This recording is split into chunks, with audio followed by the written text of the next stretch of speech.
ఇలా ఎక్కతక్క పట్టది కారం, కొంచెం వేసుకోవాలి. కొన్ని వాటర్ పోసిన అండి, అడుగంటుతుందని కొన్ని పోసిన.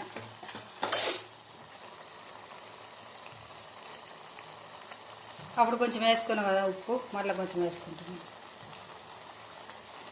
సరిపోయేంత వేసుకోవాలి.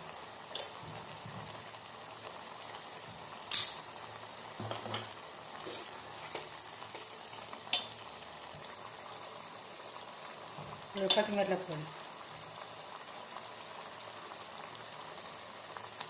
ఇది కొంచెం టమాటా ఉడకాలి కదా, కొంచెం చిన్నగా పెడితే ఉడుకుతుంది. ఉడికినాక మిక్సర్ పొట్లను పోసుకోవాలి. ఇక టమాటా ఉడికిందే అండి, మిక్సర్ పొట్లను పోసుకుంటున్నాను. ఒకటే పోసుకుంటున్నాను నేను, ఒకటే పూటకు కదా.